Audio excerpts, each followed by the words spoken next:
Glória a Deus, glórias e glórias. Que o Espírito Santo de Deus possa tocar no teu coração e que essa palavra possa te trazer paz, em nome do Senhor Jesus Cristo.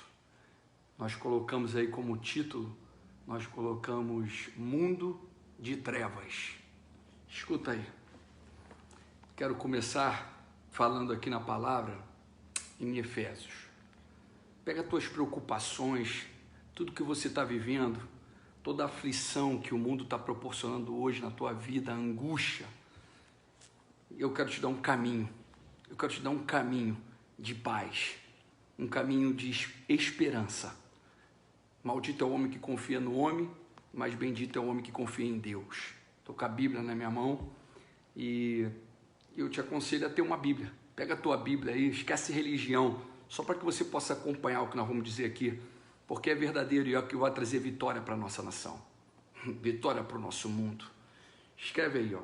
Está em Efésios 6, no verso número 12, diz: pois a nossa luta não é contra seres humanos, mas contra os poderes e autoridades, contra os dominadores deste mundo de trevas, contra as forças espirituais do mal nas regiões celestiais. Primeiro eu queria dizer para você que nós nem somos desse mundo, nós estamos de passagem por esse mundo, e a palavra vai mostrar isso aqui. E a guerra está no plano espiritual, então você tem que entender com o que você está confrontando. O inimigo que vem para matar, roubar e destruir, quer destruir tua casa, teu lar, tua cidade, teu estado, teu país. Ele quer discórdia, ele quer contenda, ele não quer que predomine o principal e maior mandamento, que é o amor ao próximo. Amar ao próximo, ele traz divisão, e ele tem as suas armas, que são toda a tecnologia da atualidade, que ele usa com uma força muito grande, e que acaba trazendo uma discórdia muito grande, inimizade, as pessoas, amigos se confrontando por causa de partido político, por causa de lideranças de homens, estão todos se confrontando. E até a pergunta é, quanto tempo nós estamos dando na nossa vida, que no dia de 24 horas, quanto tempo nós temos dado ao Senhor? Quanto tempo temos nos voltado para Deus, para falar com Ele, para abrir o nosso coração com Ele, para que nós possamos sair vitoriosos? Só para que você entenda que nós não pertencemos a esse mundo, nós estamos de passagem por esse mundo. Em João, no capítulo número 17, no verso número 14, diz: deles a tua palavra e o mundo os odiou, pois eles não são do mundo, como eu também não sou. Não jogo os que os tire do mundo, mas que os proteja do maligno. Eles não são do mundo, como eu também não sou. Nós estamos de passagem, irmão. Nós estamos de passagem, mas que nós possamos deixar algo concreto. É uma passagem, você vai pegar 70, 80 anos, vai chegar em fadiga e cansaço. Então, o que você puder deixar aqui de bem, de possa proporcionar o bem ao próximo, então que você venha deixar. E eu venho deixar aqui uma palavra de amor, uma palavra que é a solução, porque você está brigando contra o espiritual, contra principados e potestades. E ele nos dá como arma o jejum e a oração. O jejum e a oração é verdadeira. Eu me lembro ontem, que nós falamos sobre o firmamento, falei sobre o céu. Em determinado momento, Deus me levou a falar de Caim. E eu perguntei assim, quem era aquela pessoa que casou com Caim? Quem era? O que falaram para você? Isso sempre me deixava muito intrigado. E eu fiquei lendo Bíblia, as informações que me davam não batia. Eu achava que não, está faltando alguma coisa. E eu comecei a ler Bíblia, jejuar, subir monte, e algo entrou no meu coração. Uma informação veio do Espírito Santo no meu coração. Então, primeira coisa que eu quero falar com você aqui agora, que a palavra é para trazer vida. Ela tem que trazer vida, ela não tem que trazer contenda. Então, o que eu vou falar aqui agora, que você faça uma oração e fale: olha, Deus, o que for do Senhor que eu absorva, mas o que não for do Senhor que passe em branco, tá certo? E se eu confrontar com as tuas ideias, me perdoe, mas só ouça o teu irmão aqui, o que está dentro do nosso coração, que eu acho que vai trazer paz e solução para a nossa nação. Eu tenho entendimento que nós estamos numa luta, num plano espiritual, uma guerra, mas que tem vitória em nome do Senhor Jesus Cristo. No mundo tereis aflições, mas tem de bom ânimo, diz o Senhor. Eu venci o mundo. Então você é mais do que vitorioso. Você é mais vitorioso, homem e mulher, você que está ouvindo esse vídeo. Entrega o seu caminho ao Senhor, confia nele e o mais ele fará. Não estou falando de religião. Então nós vamos para a palavra ali em Gênesis. Entrando em Gênesis, eu vou ali observar em determinado momento, capítulo número 1, capítulo número 2. Gênesis começa no 1, dizendo que no princípio Deus criou os céus e a terra. Observe que a palavra céus, ela tem um S aí, ela está no plural. É diferente quando nós estamos falando no verso do segundo dia, e lembrando que para Deus um dia é igual a 1000 anos, e 1000 anos é igual a um dia. No segundo dia, quando ele fala que ele cria o firmamento e dá o nome ao firmamento de céu, é diferente, o céu e céus. Então eu queria lembrar que no capítulo número 2 de Gênesis vai falar do Jardim do Éden. E no Jardim do Éden tinha duas árvores. Uma árvore era do conhecimento do bem e do mal e a outra era da vida. E ele fala assim para o homem: coma de tudo, mas não coma do conhecimento da árvore, do conhecimento do bem e do mal, porque do dia que você comer, certamente morrerás, diz a palavra do Senhor. Conclusão: o homem come desse fruto e aí Deus tira eles do Éden. Tira Adão e Eva do Éden. Coloca um querubins para proteger o Éden e também uma espada flamejante para que eles não viessem comer também da árvore da vida e alcançassem a vida eterna. Agora, o que explica, Daciolo, pós esse momento, é que Adão e Eva tiveram relação. E aí nasceu Caim, depois nasceu Abel. E aí é isso que nós estamos falando, porque Caim, por inveja, ele mata Abel. E depois de matar Abel, Caim começa a ficar preocupado que também alguém viesse o matar. E ele sai e vai para a terra de Nod e ele se casa. Ele estava com medo de quem? Que quem o matasse? De que medo era esse que ele tinha? E aí, depois ele vai para a terra de Nod. Quem é Nod? E com quem ele se casa? Esse é o tema que eu quero colocar aqui no coração de todos aqui, que está aqui explodindo o nosso coração. Primeiro, o capítulo número 1 e o capítulo número 2 de Gênesis, eles falam de coisas diferentes. Você precisa entender isso. É tão diferente que eu vou te provar aqui agora. Você pega e observa, analisa com exatidão, que no 6º dia do capítulo número 1, nós estamos ali falando da terra. Céus e terra. No capítulo número 1 eu estou falando da terra. E aí eu estou falando da terra e você vai observar que no 6º dia, ele criou o homem e a mulher à sua imagem e semelhança e falou: sejam férteis e multipliquem-se. Pronto, começou a multiplicação ali. Isso eu estou falando na terra. Começou a multiplicação. Eles estavam cumprindo ali a ordem. E é interessante dizer que ainda no 6º dia, no final, ele para e fala assim: ó, ficou tudo muito bom. Tinha ficado tudo muito bom. E aí eu vou de volta ali para o capítulo número 2, no Éden, onde se encontrava a árvore da vida e a árvore do conhecimento do bem e do mal. A palavra de Deus, ela se conecta de Apocalipse, de Gênesis a Apocalipse. Você vê que tudo está acontecendo, Éden está acontecendo no capítulo número 2. Quando eu vou para o capítulo número 2 de Apocalipse, 2, verso 7, vai dizer assim: olha, aos vencedores desse mundo, eu darei o direito de comer da árvore da vida que se encontra no paraíso de Deus.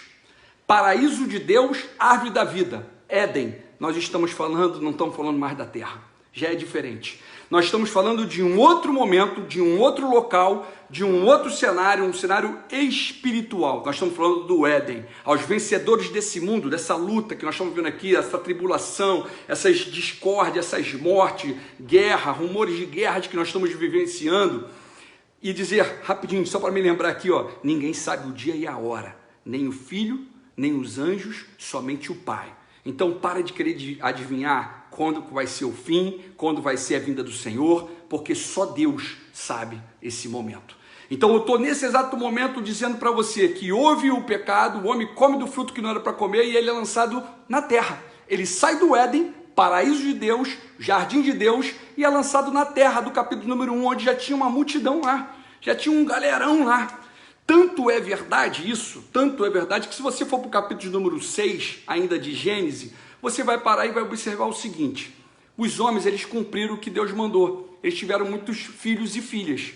Os filhos de Deus observaram que as filhas do homem eram bonitas e eles começam a ter relação com elas. Quem teve relação com elas? Aqueles que saíram do Éden. Quando saiu do Éden, muitos vão falar assim: não, Adão e Eva tiveram muitos filhos. Olha só, houve muitos filhos, houve, mas preste atenção como é que acontece. Primeiro vem Caim, depois vem Abel. Caim mata Abel. Olha a felicidade que Eva fica quando nasce Sete. Você sabe a felicidade que fica? Deixa eu aqui para gente, para você visualizar. Olha só o que acontece aqui, ó. Olha a felicidade, olha como é que ela fala com um ar de uma felicidade muito grande. Olha o nascimento de Sete. Novamente Adão teve relação com sua mulher, e ela deu à luz outro filho, a quem chamou de Sete, dizendo: Deus me concedeu um filho no lugar de Abel. Oh, glória, visto que Caim havia matado. Olha só como é que é o interessante dizer aqui, ó. Até esse momento, antes do nascimento de Sete, nós estamos falando que Adão estava com menos de 130 anos, no máximo 130 anos, mas Adão viveu 930 anos. Você observa que Adão, olha como é que vai falar depois ainda em Gênesis 5, no verso de número 3, vai dizer: aos 130 anos, Adão gerou um filho à sua semelhança, conforme a sua imagem, e deu-lhes o nome de Sete. Agora observa, depois gerou Sete, Adão viveu 800 anos, gerou outros filhos e filhas, depois de Sete, ele teve outros filhos e filhas. Mas é interessante aqui ainda frisar a todos, e o entendimento de todos, que no capítulo de número 6, que eu falei aqui, eu vou ler aqui também, observa em Gênesis, quando os homens começaram a multiplicar-se na terra e lhes nasceram filhas, os filhos de Deus viram que as filhas do homem eram bonitas e escolheram para si aquelas que lhe agradavam. Então disse o Senhor: por causa da perversidade do homem, meu espírito não concederá com ele para sempre. Ele só viverá 120 anos. Observa que Caim, quando ele, depois de matar Abel, e ele vai se casar, ter um relacionamento com uma mulher que está no capítulo de número 1, no verso 1, do homem, da mulher que multiplicou e cresceu, aí eu estou falando do filho de Deus, e aí eu estou falando do homem. Quando ele tem relação ali com ela, Caim havia matado uma pessoa, mas dentro da descendência de Caim, existia um senhor que se chamou Lameque. Esse Lameque não é o Lameque da descendência de Sete. Esse Lameque, ele matou um homem e depois matou um menino. Então o mal predominou. É esse mal que ele está falando aqui, ó. Quando teve essa relação um para com o outro, dos filhos de Deus com os filhos do homem, começou uma maldade ainda maior. E aí Deus diminui o tempo de vida do homem na terra. Porque Matusalém, por exemplo, viveu 969 anos. Olha aí como é que foi longo. Então, por causa da perversidade disso, as coisas mudam. Daciolo, como é que é isso? Por que isso? Olha, meu irmãozão, isso é o que está escrito na palavra e é o que Deus colocou no meu coração. Quando eu vou aqui em Apocalipse, e eu volto aqui em Apocalipse 2 para você, vai ficar muito claro que no Éden é um outro cenário, é o paraíso, é o jardim de Deus, é onde nós vamos voltar, aos vencedores desse mundo, nós vamos nos encontrar lá. Naquele momento, observe aqui, 2,7 diz: aquele que tem ouvidos, ouça o que o Espírito diz à igreja. Aos vencedores darei o direito de comer da árvore da vida que está no paraíso de Deus. Você é um vencedor, varoa, você é um vencedor, varão. Isso é o que Deus colocou no meu coração. E outros falam assim, não, foi os anjos caídos que se relacionaram, e aí nasceu os nefilins. Já ouviu falar dos nefilins? Nefilins eram homens grandes, altos. Primeiro, os anjos, eles nem se casam, nem são dados em casamento. Então você precisa dar uma meditada aí, vai em Marcos, vai falar isso. E você vai contemplar isso em Marcos. Eu posso aqui confrontar essa palavra aqui agora, para que você não venha falar mais isso. Até porque, o confronto foi assim, em determinado momento perguntaram a Jesus assim, Jesus, um homem casou com uma mulher e ele morreu, e ela não deu filho. Moisés falou que o irmão dele mais velho assuma ela e venha ter filho com ela. Esse irmão, esse homem, ele tinha 7 irmãos. Todos se casaram, tiveram relação com essa mulher e morreram. Aí eu pergunto, e na ressurreição, de quem ela vai ser casada? Ela vai casar com quem? Olha o que o Deus fala. Vai em Marcos. Dá um pulinho em Marcos e você vai entender o que eu estou falando. Então esse papo que os anjos caídos se relacionaram com a mulher, e aí teve os nefilins, não bate. Para. Eles não se casam nem são dados em casamentos. Olha o que diz aqui a palavra do Senhor.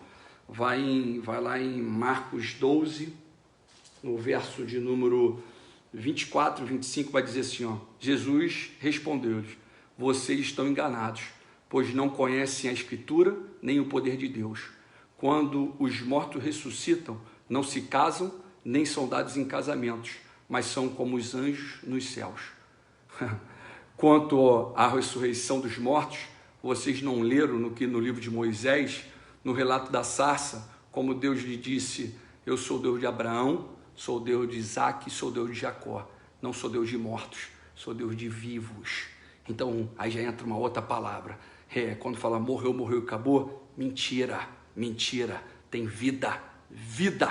Creia nisso, tem vida. E aos vencedores ele vai dar o direito de comer da árvore da vida. Hein? Sabe o que acontece? Que está no Éden, você sai aqui da terra, desse mundo aqui, então eu tenho no capítulo 1 algo, no capítulo 2 eu tenho um outro algo, tá? A multiplicação disso tudo aí, quando ele chega, já tem uma multidão lá do capítulo número 1, do 6º dia. Essa que é a verdade. E aí os filhos de Deus, quando fala de filhos de Deus, são aquela essência pura da espiritualidade. Foi a geração ali direta de Adão e Eva, que aí eu estou falando de Caim, Abel, que foi morto, e de Sete. E aí depois eles se relacionam com as mulheres, com as filhas dos homens, que acharam bonitas e atraentes. Aí entrou uma perversidade maior, tanto é que Caim teve da geração de Caim, Lameque, ele mata mais de um, ele ainda é debochado, porque ele fala assim, olha o que ele fala assim, ó, olha como é que ele é debochado, ele dá debocha, ele faz assim, ó, no verso número 4, no capítulo número 4 de Gênesis, no verso 24, ele diz: se Caim é vingado 7 vezes, Lameque o será 77 vezes. Olha só a brincadeira toda aí. Foi essa perversidade que aumentou, que Deus parou e falou assim, ó, por causa dessa perversidade do homem, eu vou diminuir os anos dele de vida na terra. Ninguém vai passar de 120 anos. Tem mais palavra para ser dita aqui. Meu irmão, teu Deus é um Deus vivo. Ele é verdadeiro. Me perdoe se essa palavra foi muito dura ou se não tem nenhum significado para você, mas para mim ela tem um significado muito grande, para a honra e glória do Senhor Jesus. Isso me trouxe paz, me trouxe conforto, e eu só estou compartilhando com você essa mensagem. Agora você é um vencedor, você é uma vencedora, coloca Jesus aí na frente, no caminho, ele é verdade,